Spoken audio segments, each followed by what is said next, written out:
Nós estamos aqui para mais um vídeo, o último vídeo da nossa série de Cristologia, e nós vamos falar um pouquinho agora sobre a questão da impecabilidade de Cristo. O escritor aos Hebreus, no capítulo 4, verso 15, vai declarar isso, que apesar de ter sido tentado em todas as tentações, nele não há pecado, ou seja, está sem pecado, não há nele pecado algum. Essa expressão dá a ideia de que Cristo era incapaz de pecar. Aí você pode me questionar, ou outros podem também questionar, acerca do fato, da declaração de que ele tenha sido tentado em todas as coisas. Ora, nós podemos fazer uma relação de que se ele é tentado, obviamente é porque ele tem possibilidade de errar. Bem, no caso de Cristo não é bem assim essa matemática. Pelo contrário, o fato dele ter sido tentado em todas as coisas e não ter pecado nenhuma delas, sustenta de forma mais clara e objetiva essa ideia de impecabilidade.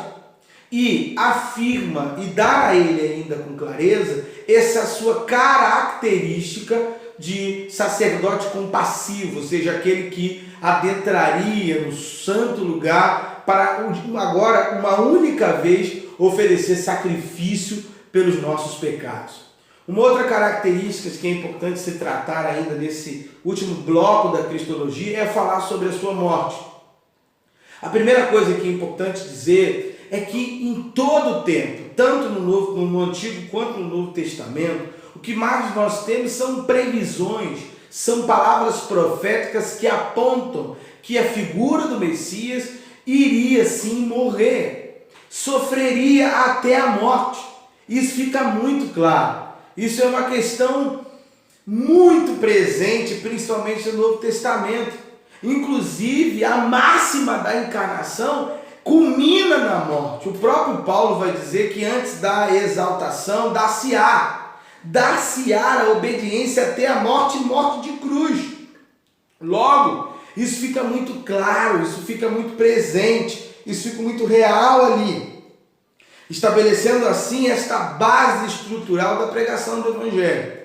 O que impressiona, falando sobre morte, é o quanto que isso parece não ter ficado claro no primeiro momento para os discípulos. O episódio que eu relembro vocês é o episódio de Lucas 24, quando o próprio Jesus vai chamar os meninos do caminho de Emaús de nécios. Inécios porque eles não conseguem ver à luz das próprias escrituras de que era necessário que o Filho do Homem fosse então padecer. Parece-me que os discípulos tinham muita dificuldade com o conceito da cruz, com a ideia da morte, com o conceito da ideia do ferirão pastor e as ovelhas ficarão dispersas. Mas a morte tem esse objetivo crucial nessa obra de redenção e salvação. A morte trata do resgate, é o preço pago, é a propiciação, ou seja, é a justiça de Deus em prol dos pecados humanos. A morte é essa substituição, é mais do que nunca a demonstração clara desse amor enorme que Deus tem pela humanidade. E eu fecho essa ideia de morte justamente com a expressão joanina, quando ele diz no seu texto célebre que Deus amou o mundo, que deu, entregou. Então pensar na morte, entenda-se nesse conceito. Mas não se dá aí. O próprio Paulo falando da caminhada, da escada em que esse Deus se encarna e desce, ele fala de que a obediência à morte e morte de cruz, mas culmina dizendo pelo que Deus o exaltou soberanamente. O que é essa exaltação? A ressurreição é parte disso. A ressurreição é essa exaltação. O escritor de Atos, Dr. Lucas, vai dizer que Deus ressuscitou Jesus dentre os mortos. E aí a gente vê Jesus em inúmeros, nos relatos históricos neotestamentários, em inúmeras aparições, as mulheres no jardim, a Tiago, a Pedro, a Tomé, aos discípulos no capítulo 19, aos discípulos no capítulo 24 de Lucas, 19 de Mateus, aos 500 irmãos na Galiléia. O próprio Paulo vai testemunhar isso mais lá na frente, no certo relato. Então são relatos históricos.